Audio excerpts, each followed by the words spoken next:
And of course, now we'll talk about the iPhone 4.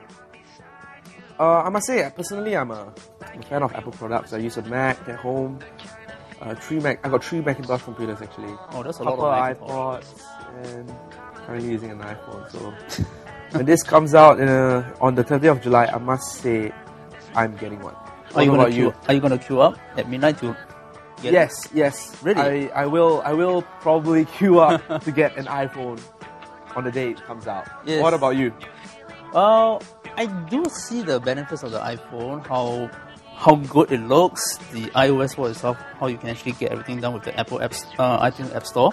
But I still believe that when it comes to choice, Android should still be the the flavor of the day.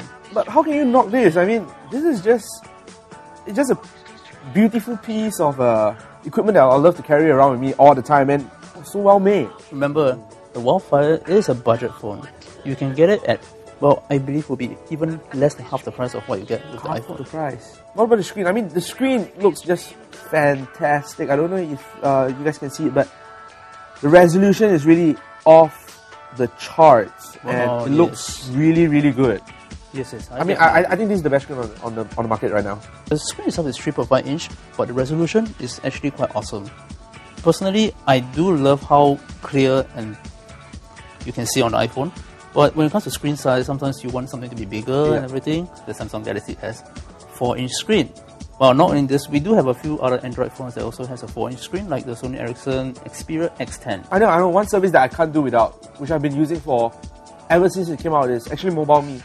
So I feel that the MobileMe integration with the iPhones are really great, and I don't think I can do without it. You know, that's one reason why I'm sticking to the iPhone format. I mean, the iPhone platform, actually. Yeah, but is it free?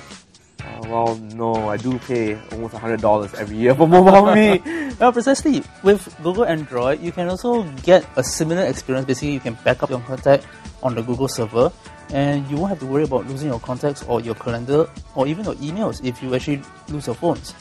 And it's free. But what if you lose your phone? If I lose my phone, I think for MobileMe I can actually find my phone back. True. For MobileMe, they do have that locate your phone service. So in a sense, you can still find back your phone. But for Android itself, currently we haven't heard of anything yet. Apps.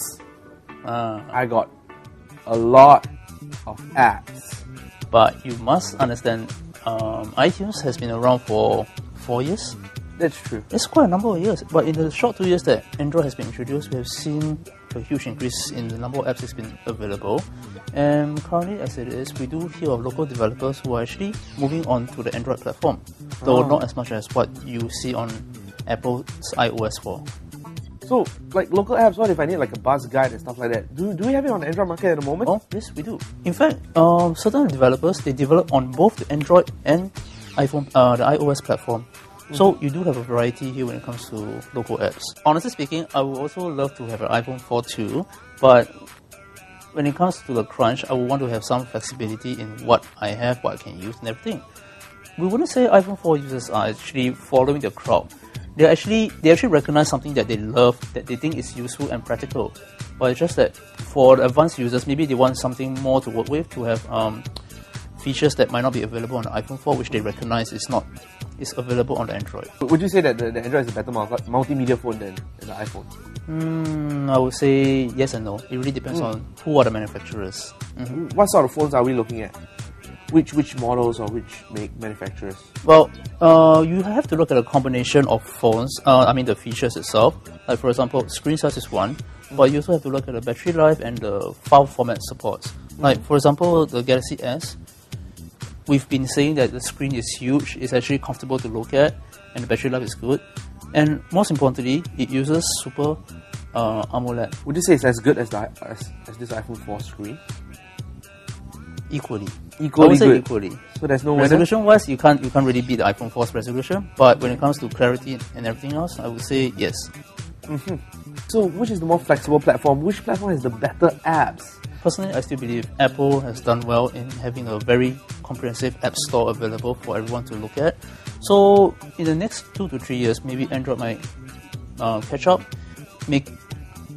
it'll be a better competition for Apple's app store. It's time for us to conclude. I need to ask you this question, okay? Sure. Push come to shove, you can only have one phone. Which one would you choose? Will you go back and choose the iPhone or will you choose an Android? For me, it's very clear. iPhone. Yes. I would still iPhone. go for Android, personally. Really? For the choice, for the variety, because there is something for me to look out for whenever you have many manufacturers going for the Android platform. So, well, it's a variety thing. So I guess Android Defense Force and Apple's Army then. Well, maybe. Alright, thank you, Tenny. Thank you Sure. so much.